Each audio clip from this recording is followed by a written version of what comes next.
There's a moment when every boy realizes no one's coming to save him. And that's when he becomes a man. And some boys never get there and stay children forever. This is kind of part of being a man. It's like, you kind of got to fuck it all up a little bit. I think so. I think part of learning is dying.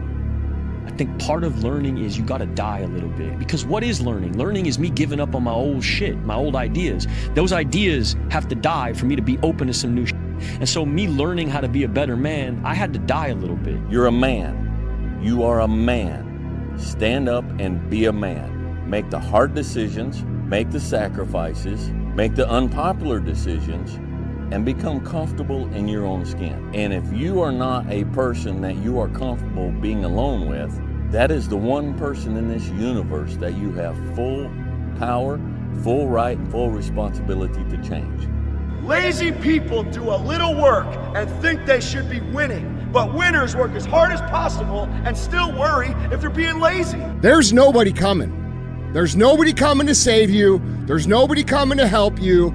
A knight in shining armor isn't going to ride in and save you. You are the only one that's going to be able to save you.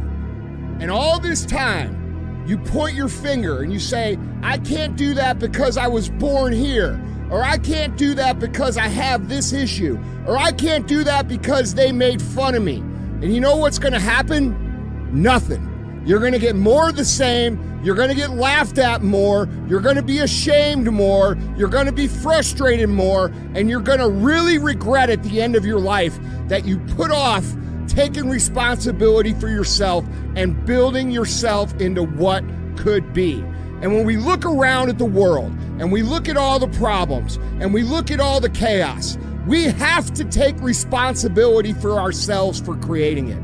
You're not living the best life that you want to live. You're not the person you want to be. You're not the person the 8-year-old you wanted to be. And I bet you're not even taking steps to become that person, are you? And that's what's wrong with the world. That's what's wrong with this country. We have a bunch of people that want to point fingers and defer responsibility off to anything and everything except the one thing that can change their entire lives. And that's looking in the mirror and saying, F you, man. You did this to me. You made me this way, and I'm going to fix it. And I'm going to fix it by controlling all the things I can control. I'm going to control what I eat.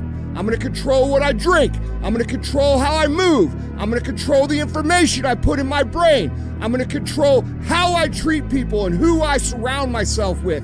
And if you control those things, you are now in the driver's seat to create what it is you've always known that you were here to create. Because you always do know what you're here to create. It's that little version of yourself that hides deep inside your heart that you are so afraid to even talk about because you're afraid the people around you are gonna laugh. Well, guess what, motherfucker? They're gonna laugh, and they're gonna laugh more if you don't do anything. We're gonna have successes, we're gonna have failures. We're gonna have good nights, we're gonna have bad nights. We're gonna have good relationships, we're gonna have bad relationships. We're gonna have good ideas and bad ideas. We're gonna make money, we're gonna lose money. All these things are gonna happen. You have a project that's due at work that you don't feel like working on right now.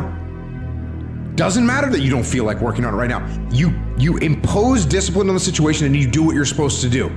You have a exercise, you need to work out this morning. You haven't worked out yet. You wake up in the morning, you need to go work out. You don't feel like working out. It doesn't matter. It doesn't matter that you don't feel like working out. It doesn't matter. It's not part of the calculation. Discipline overrides that. Discipline trumps your feelings. And that is what you need to apply as a person, as a normal human being, no matter what you're doing in your life. You need to let discipline be your guide, not how you feel. That's what we need to do. And if you do that, you're gonna end up with freedom. You're gonna end up with freedom across the board. Discipline equals freedom. That's what I have been saying for a long time. It is 100% factually true. If you allow your feelings to dictate what you do, you will end up being a slave to your feelings at a minimum. But if you utilize discipline in your life, you will end up with the ultimate freedom in everything that you do. Through discipline, through self-discipline, through repetition, through tons of repetition of the same thing that you don't want to do. And that's the key thing. Through repetition of things you don't want to do, you develop mental, like an armor for your mind. You start to armor your mind, because your mind's like, okay, we suffer every day. It's what we do. We do stuff that sucks every day. So then when the suck stuff comes, you're ready for it. And that's how I started coming up. I just started being very uncomfortable. Now it's like just a way of life.